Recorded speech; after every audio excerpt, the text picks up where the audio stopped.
Hola John, muchas gracias por la invitación, un placer. No, con muchísimo gusto, Gerardo. Mira, hay otros personajes destacados suyos impresionantes que te mencionan, pero me gustaría abarcar el tema de la dirección de doblaje. Sé que hay documentales que son muy buenos, que la verdad me encanta ver documentales. Netflix, Prime, Max, pero en Netflix hay unas joyas.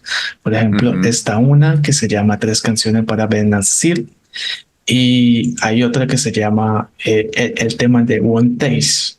Es una historia bastante dura, bastante cruel, que sí, que fue investigada por el FBI. Entonces, ¿cómo usted visualiza la dirección de sus documentales? Porque son temas hasta el de escándalo. El de escándalo que Ujú. fue la caída. No, coméntame.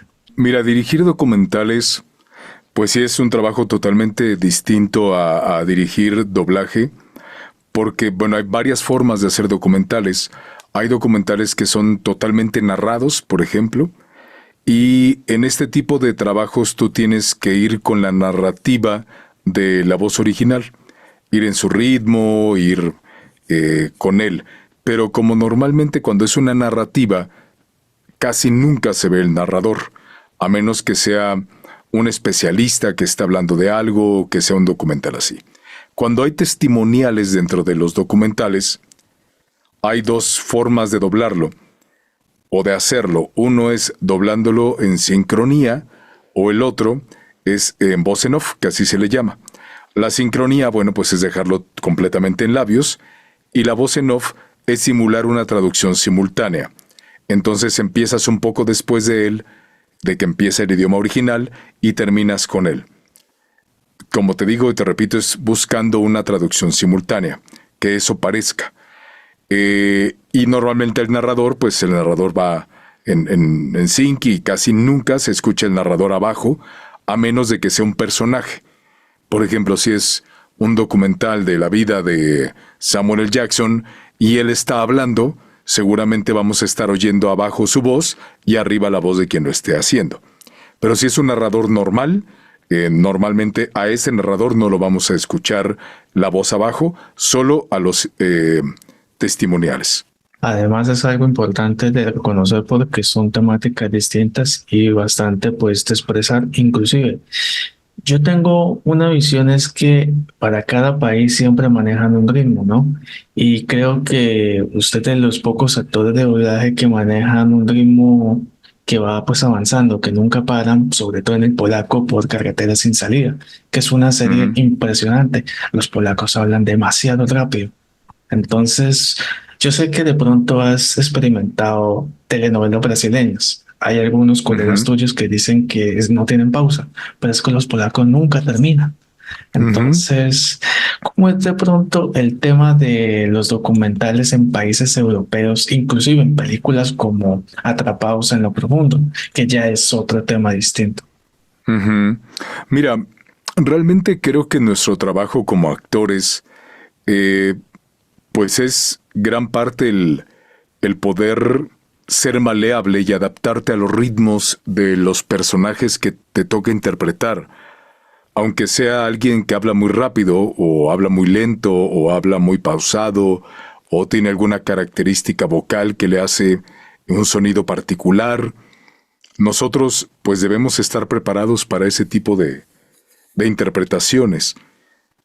Realmente nunca me había puesto a pensar hasta ahora que me lo dices.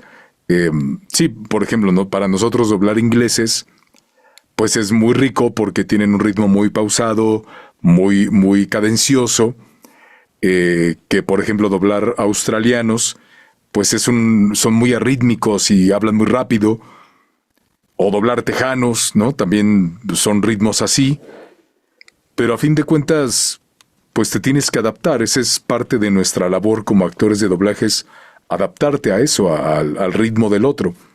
Entonces, pues no es que no cueste trabajo, claro que cuesta trabajo en lo que tú entras en ese beat de ellos, pero una vez que estás ahí, también ya te adecuas a lo que él hace y vas trabajando con los personajes, como decías ahora, pues sí me ha tocado trabajar en muchas novelas brasileñas y doblar a varios actores brasileños recurrentemente. Y pues cada uno diferente. Dobló a un actor brasileño que la verdad es que no me acuerdo los nombres, pero es un señor ya muy grande, debe tener como ahorita como unos 90 y algo de años, y, y lo dobló desde hace muchos años, o lo había doblado durante muchos años, y esa fue una historia muy bonita porque cuando se pidió ese casting para doblar a ese actor, lo hicimos muchas personas, y al final quedamos 3 actores. Vinieron los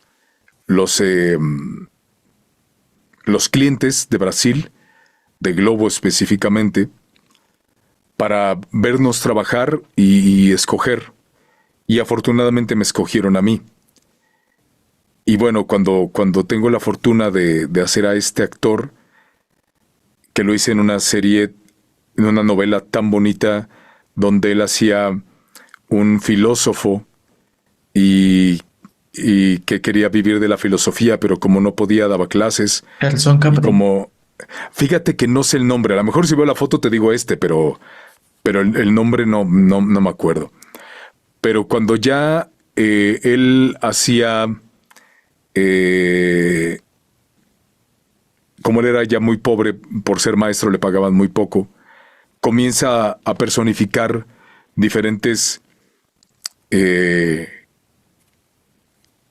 pues no sé, indigentes, y cosas así, para pedir dinero en las calles. Pero era muy bonito porque cada uno de los personajes que él hacía, pues era distinto. Entonces para mí mi trabajo era hacer a este actor con su voz, y de su voz partir para hacer otra voz, no de la mía, sino de la de él. Entonces era muy interesante ese trabajo. Lo dirigió la señora Rocío Prado, y la acabó dirigiendo el señor Roy. Y fue un trabajo muy lindo con ese actor. Y después me tocó doblarlo en muchas cosas más. Lo hice en muchas novelas. Déjame buscar a ver si es él en imagen. Ahorita te digo. Roy ha manejado el tema de Roy Story, de una serie. ¿Cómo me pusiste? Espérame. Sí me lo pusiste, pero yo no lo encuentro. Espera, yo voy a abrir un Capri. Sí, la dirección, bueno, en una de las telenovelas en el que era un astro ex astro de Ro. Ya sé quién, no es otro actor, ya sé quién me dices. Es otro actor. No, es otro actor. Hernán Capri, sí, lo he doblado también en muchas. Esa serie que dices tú, está muy bueno. Es muy buena, muy divertida, pero él siempre hace como galanes. Sí. Sí, ya sé quién. O si no es Capri, me imagino que debe ser José Wilker o Marco Nanini. No sé, creo que Marco Nanini, creo que él es. Bueno, creo que él. Dulce Ambición o ¿cuál es el de Dulce Ambición? Qué vida buena. Sí, es él, es Marco Nanini, exacto. A él también me ha tocado doblarlo mucho. Y entonces, por ejemplo, a Marco Nanini lo he hecho en muchas, y te digo que él me vinieron a dirigir y bueno, ha sido un trabajo muy lindo con ese actor. Pero también con el otro que me decías, con Capri, también pues lo he hecho en muchas cosas, y los dos tienen ritmos diferentes y bueno, hablan en portugués, es totalmente distinto. Pero también me ha tocado, por ejemplo, hacer, como decías ahora, polacos, rumanos, árabes, indios. Pues nos ha tocado hacer muchas cosas en muchos otros idiomas, japonés, chino, en fin, muchas cosas. Y te tienes que adecuar al ritmo de los diferentes actores, ¿no? Hay algo interesante, es que no sé si han notado que en el tema de cuando doblas franceses, primera vez que yo le escuché un acento y que tú hablaste que es el francés circunflejo. Que es en el tema de, inclusive es una serie animada, Well Squad, porque los actores dicen muchos dialectos distintos. Yo como que, what? Lo intenté ver en francés y eso es no sé, me pierdo. Entonces, por eso es que el español es tan rico también de aprender todo ese tipo de cosas. Pero hay algo importante, es que al momento de usted, bueno, realizar todo eso, hay documentales también que son bastantes, pues, buenos, ¿no? Porque es que yo me estoy acordando uno, ya, que es sobre los asesinos seriales. Pesadilla de un secuestro en California. Uf, ese documental es una bestialidad. Entonces, manejar ese tipo de documentales tan oscuros, yo la verdad puedo decir de que se supera, porque claro, tú hiciste una de Samuel L. Jackson que se llama Enmienda, que es de la Ujú, igualdad de los Estados Unidos. ujú. Es un documental duro, ¿no? Es como decir, bueno, ¿está la iniciativa Vengadores o está la iniciativa de la igualdad? Porque uno dice, ¿cómo cooperamos? ¿Qué opinas sobre todo esto?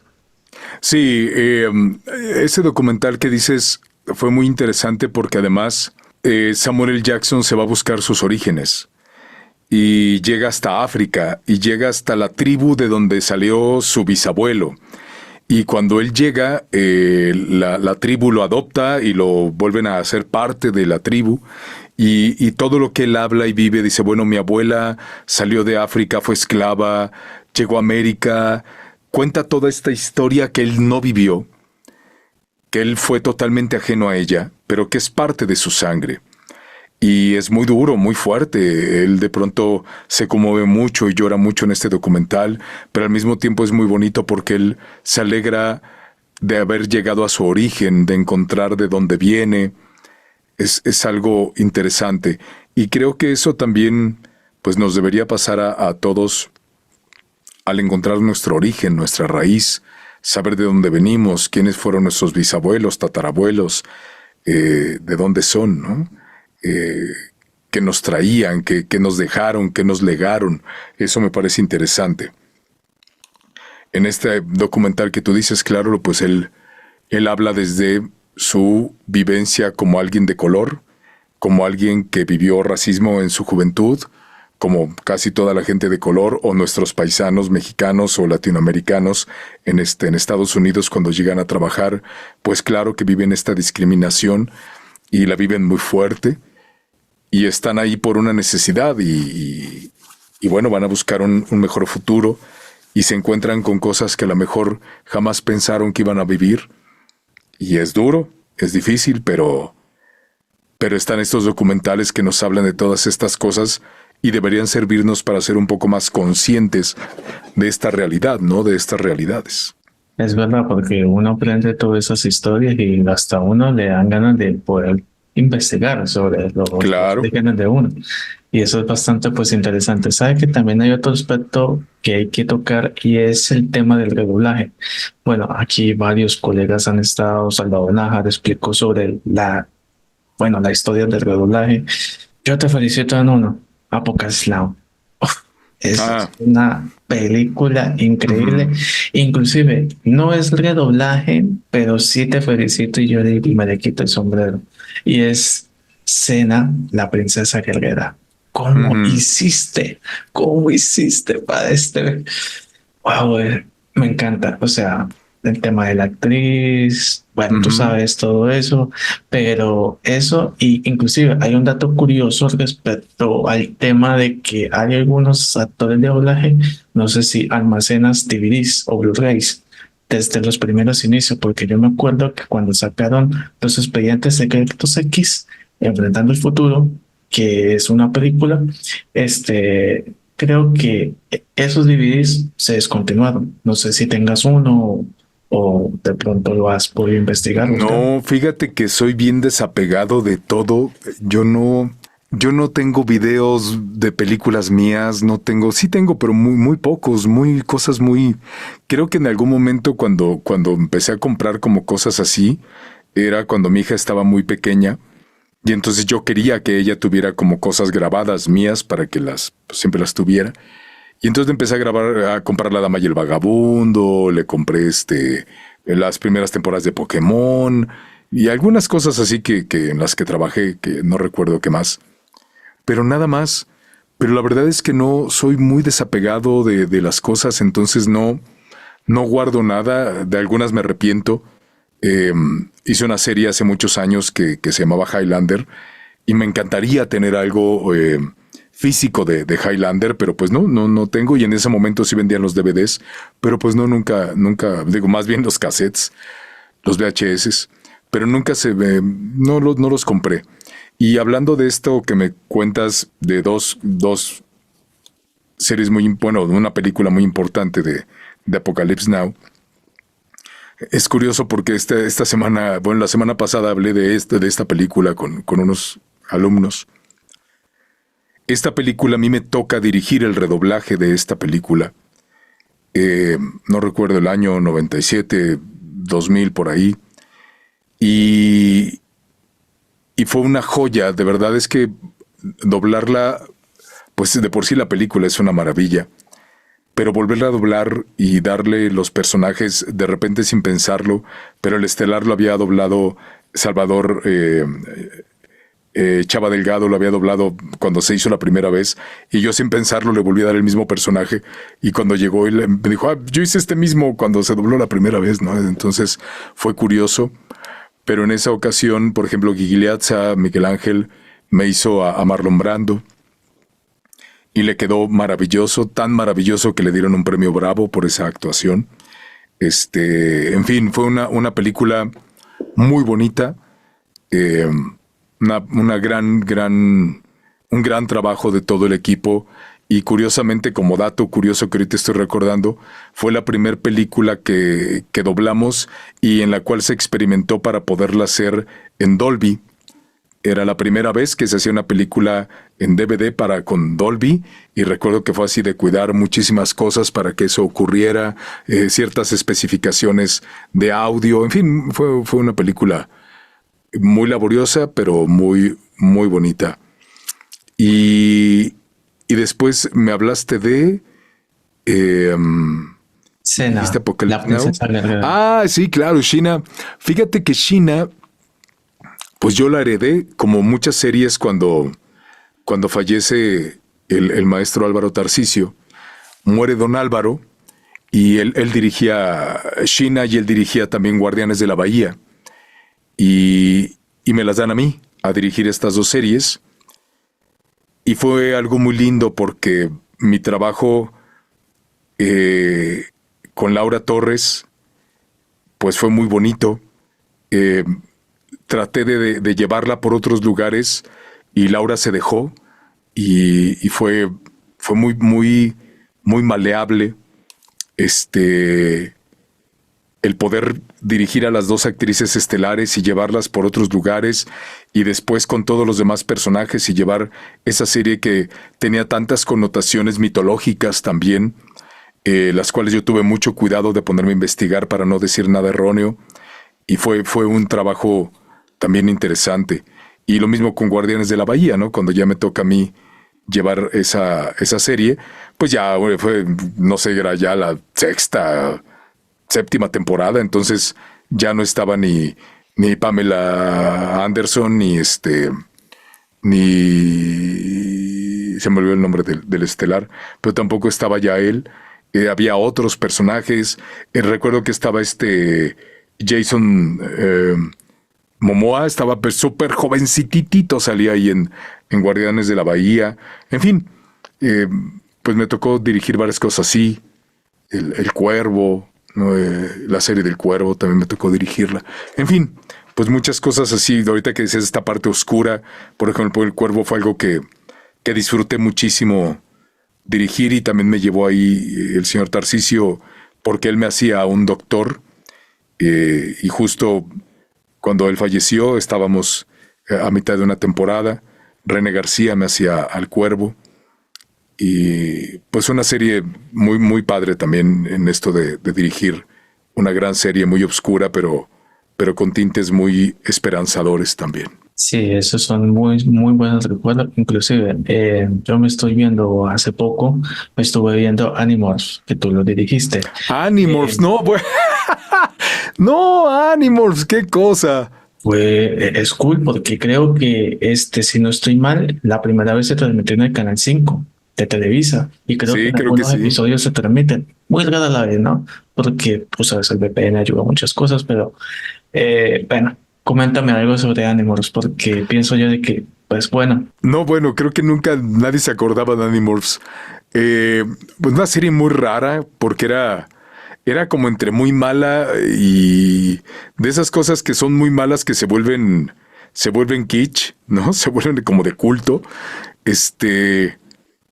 y era muy divertida ahí. Yo hacía un malo, creo que el malo era yo, y había otro que me hacía José Luis Orozco también, que era de los malos. La verdad es que no me acuerdo ni quiénes hacían de los chavitos de Animorphs, pero la cosa es que creo que salen unos monstruos, ya no me acuerdo bien, pero era una serie que en ese momento causó mucho furor y en el 5, como dices, tuvo mucho éxito.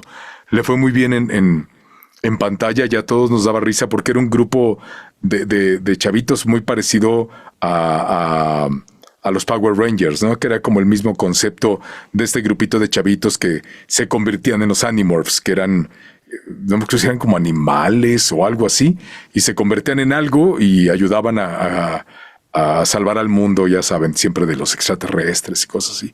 Pero era muy rara porque sí era entre muy mala, pero de pronto tenía cosas muy interesantes. Era muy buena serie esa de Animorphs. No, bueno, eso ni me Bueno, acordaba. entonces hiciste los insertos también sobre eso y además creo que se llama el actor Shane Ashmore que hizo Jay. Ese es el que así me logro acordar que lo hizo José Antonio Macías, claro. Pero esa es una serie rara. Ah, inclusive hay una serie que también es de culto que muchos no la mencionan y que yo creo que no te la he mencionado, Cold Squash, Especial, que tú la dirigiste también. Claro, la serie canadiense. Esa era La una de los casos super serie. Esa era 7 una temporadas. super serie. Era una gran serie. Esa serie, para los que nos estén viendo y no tengan ni idea, que seguramente no tienen ni idea, era una serie canadiense. Yo fue la primera vez que vi un tipo de serie policíaca así, con esa narrativa, porque su nombre era casos, Cold Squad se llamaba, que eran casos cerrados, eran casos que se habían dejado sin resolver y ellos eran el departamento de reabrirlos y poder resolverlos. Pero eran casos, la primera temporada fue muy fuerte, porque siempre al final del capítulo daban un giro de tuerca que ponían al supuestamente malo como para que te pusieras en su lugar y entendieras por qué era tan malo, ¿no? Recuerdo un capítulo de un asesino en el barrio chino que mataba a ciertas personas y las despellejaba vivas y luego las quemaba. Y cuando logran descubrir, porque se había cerrado ese caso, cuando logran encontrar quién era, pues era un cuate ya de un chino que trabajaba ahí y que era dueño de varios restaurantes y que ya era un tipo con mucho dinero y muy poderoso en el barrio chino, y descubren que él había cometido esos homicidios 20 años, 25 años antes, cuando era muy joven, y bueno, lo logran atrapar, y cuando lo están interrogando ya al final del capítulo, sale a la luz que él mató a todos los que mataron a su mamá, porque lo que hicieron estos querían derecho de piso, la familia no lo quiso pagar, y entonces la mamá, que era el papá ya no vivía, entonces solo vivía la mamá, creo, y entonces la mamá no lo quiso pagar, entraron estos cuates y enfrente de él la ultrajaron, la despellejaron y la quemaron viva junto con su restaurante. Y entonces él en venganza, pues les hizo lo mismo. Y pues cuando te lo cuentan al final del capítulo es... pues sí, este es muy malo porque lo hizo con todos ellos, pero a él le hicieron lo mismo, ¿no?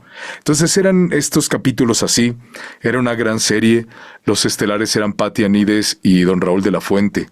Ellos eran los estelares y había uno de los policías, era Luis Alfonso Padilla, ya no recuerdo los demás quiénes eran. Me acuerdo mucho de ellos, bueno, de don Raúl y de Patti, que eran los estelares, y de este personaje que hacía Luigi. La verdad es que los demás no recuerdo quiénes eran, pero también era una serie que a mí me encantaba hacer, me encantaba dirigirla, me encantaba. Me hizo acordar una frase que yo creo que la vi tantas veces en comerciales que se me hizo referencia. En el mundo de la droga no hay final feliz. Exacto, sí, tal cual, Esa es tal súper cual. buena, es una referencia. No, creo que también estuviste en el All Spice Banker, si no estoy mal, que fue también otro. Inclusive creo que hasta en Doritos saliste. Entonces, como Sí, sí, sí, sí, hice comerciales de el de Doritos, de los Atrévete a Padres. salir, Dorito. Exacto, sí, sí, sí, Buenísimo, buenísimo. varios. Pero también hay otro, creo que fue uno, no sé si fue uno de los intermedios que has hecho del trabajo de doblaje en la dirección, es El Diario del Destino. Early Edition. Ah, claro, Octavio Rojas. claro. Early Edition. Sí, bueno, pues esa fue también otra serie que heredé de Don Álvaro. Esa serie también me encantaba.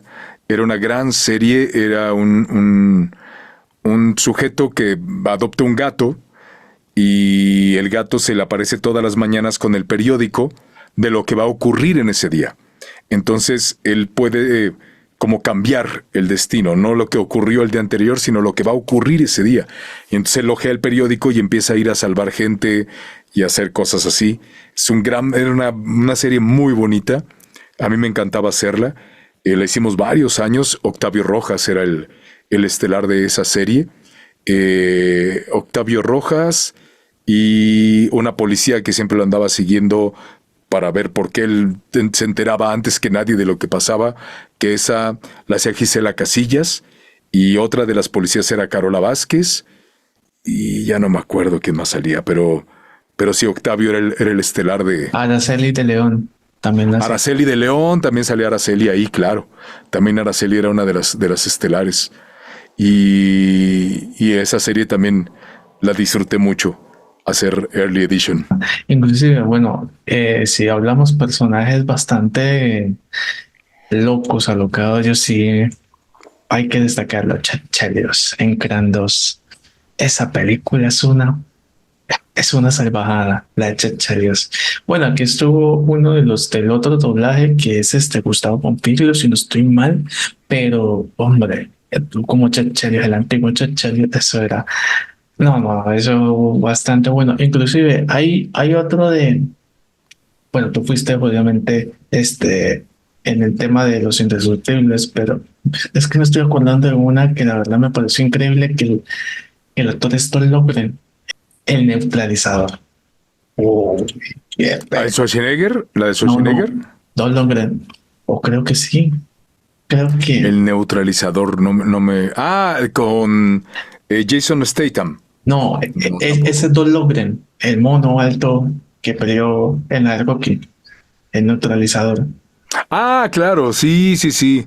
Ah, sí, también lo he hecho en varias películas. Buenísimas. Buenísimas. Te quedas a vos, te queda Un mucho. día nos estábamos riendo mucho con Denise Kobayashi porque iban a hacer la de los indestructibles y la primera. Y me dice Denise, a ver señor, ¿a quién le doy? Porque usted ha doblado casi a todos. No, a todos los que salían en los indestructibles. Pues a Jason Statham, a de Rocky, ¿quién más salía? No me acuerdo quién más salía de los indestructibles. Pero había varios ahí que yo había doblado, entonces eso fue chistoso. Y ahí me dieron a Jason Statham. Y luego ya después se doblaron en otras empresas y doblé a otro que no recuerdo su nombre, y ya últimamente en las últimas he doblado a este actor de Rocky, que también lo hice ahora también en Aquaman, en las dos de Aquaman. Bueno, si hablamos también de La Roca, yo me acuerdo es en G.I. Joe, ¿no? Pues, y pues hay una que se llama El Tesoro del Amazonas, que tú hiciste, David, pues, esa película vieja, Sí, tiene muchos años como eso. 20 años ya. Sí, Me fácil, gusta mucho fácilmente. la emoción que tú hiciste y que a muchos no les gusta, pero pues a mí me gusta, que es La Falla de San Andrés. Esa La es falla de San Andrés, claro. Ahí, pues sí, fue una película también interesante de hacer. Esa la dirigió Pepe Toño. Interesante esa película de La Roca. Pues es que lo he hecho en varias, y fíjate que curiosamente me ha tocado también.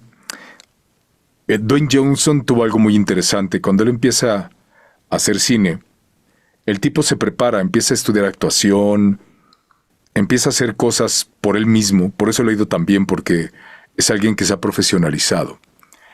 Y yo recuerdo una de las primeras películas que hice de él fue una película de bajo presupuesto, una película de arte, donde él es hermano de un chavo que anda metido en drogas y vende drogas, y él no quiere meterse en ese mundo, entonces acaba ahí, ya sabes, matando a todos los que venden drogas, ¿verdad? Pero es una película donde él se reta a sí mismo a actuar, y lo dirigen muy bien, y la verdad es que lo hace muy bien. Esa película la dirigió Queta Calderón, y recuerdo que cuando me lo dio, me dijo, te vas a impactar. No es el que hemos visto en otras películas, no es es otro Dwayne Johnson, otro. Y sí, fue muy impresionante verlo ahí y poderlo doblar. Y sí, pues lo he hecho ahí en Rampage, Las horas perdidas, me dices. Ajá, que no me acuerdo cómo se llama esa película, la verdad. En Hércules, Oh, en fin, pues en varias, en una serie también lo hice, una serie como de estas de Survivor, una serie que él fue el conductor, el host, ahí también me tocó hacerlo, muy divertido, muy divertido. Sí, es un tipo que me cae bien, me gusta doblarlo. sí, porque es algo pues importante poder reconocer. Bueno, ya que quedan, yo quisiera preguntarte, Sí, ¿cómo defines su trabajo en una palabra? profesional. Opcional. Y bueno, por último, ¿cómo ves de pronto tu evolución de trabajo en personajes que han tenido mucha trascendencia? Laurel Fishburne, Nick Fury y pues personajes queridos como Mute. Es algo que yo agradezco eternamente porque uno no sabe qué va a pasar con los personajes. Tú solo los haces. Y afortunadamente he tenido la suerte de tener muchos personajes que la gente recuerda, ¿no? Puro Hueso, Escanor, Meow del narrador, Stan Smith de American Dad, Joe de Family Guy, He-Man, ahora Sully en Monsters. Híjole, pues es que son muchísimos personajes que afortunadamente la gente Gohan, ¿no? Mi panda que es brutal. En fin, muchos personajes que la gente recuerda, eh, y pues yo no tengo más que agradecer porque pues tú los doblas y la gente los hace grandes. Y es muy bonito cuando me toca ir a convenciones y ver la respuesta y ver la alegría, la emoción que le da a la gente conocerme y que a mí me sobrecoge porque pues soy un humano igual que cualquiera, igual que todos, y este es mi trabajo y lo hago con mucho amor, pero creo que, bueno, por lo menos yo nunca lo hago pensando en la gente me va a reconocer, me van a pedir autógrafos, No, lo hago pues porque yo escogí esta profesión, la vida me llevó a ella y decidí quedarme aquí, y mi ilusión siempre es hacer un buen trabajo, una buena interpretación de lo que los directores confían que yo puedo hacer, y eso pues me es muy gratificante. No olvides que fuiste Tigüen en Violahuesos en Ugly Américas. Ah, qué persona Ah, sí, tan divertidísimo negro. también. Muy divertido también esa serie la dirigió Lalo Garza. Muy dirigida, muy divertida. De las cosas que yo disfrutaba tanto doblar. De verdad, eso era algo muy gratificante ese trabajo. Increíble. Bueno, este es tu espacio para que digas tus redes sociales. Un saludo para Colombia. Invita a la gente a seguir tu trabajo. Claro que sí. Amigos de Colombia, un placer. Tuve la fortuna de hace muy poco colaborar en un doblaje para algo que se hizo completamente en Colombia. Fui el único colado ahí. Ya saldrá y ya verán de qué se trata. Y me dio muchísimo gusto colaborar con director colombiano, ingeniero colombiano, todos de allá. Me trataron increíble. Hace muchos años que fui a una convención y me encantaría regresar para saludarlos. Y bueno, me pueden seguir en todas mis redes como Gerardo-Voz. Así estoy en Instagram, así estoy en Facebook. Sigan Leyendas del Doblaje, que es un podcast que hago entrevistando a compañeros. Primero fue la serie de Pokémon. Está por salir la serie de los 7 pecados capitales. Ya estamos grabándola. Entonces lo hacemos con mucho gusto para todos ustedes, para que conozcan más del trabajo que hacemos. Y bueno, pues es todo lo que los puedo invitar. Y si alguien nos está viendo de Costa Rica, pues ahí voy a estar en Costa Rica del 2 al 5 de agosto. Entonces, de Colombia, si le quieren caer a Costa Rica, pues ahí nos acompañan y allá vamos a estar. Y pues te agradezco mucho, John, la entrevista. Ha sido una entrevista muy diferente. Me preguntaste cosas y me recordaste cosas que nunca nadie me había recordado de esas series, y eso siempre se agradece. Pues gracias a todos por habernos visto, seguido, y espero que muy pronto nos encontremos en algún lugar. Cuídense mucho, chamacos, pórtense bien y no anden ahí por ahí persiguiendo a Pikachu, que además ya, ni lo agarramos. Ya nos sacaron de la serie y ni lo pudimos agarrar. Cuídense mucho. ¿Y eso quién lo decidió? Porque recuerden que esta historia continuará. Muchas gracias, maestro, por la oportunidad. Al contrario, gracias a ti. Muchas bendiciones. Pasa gran semana. Saludos. Igualmente, gracias. Bye, bye.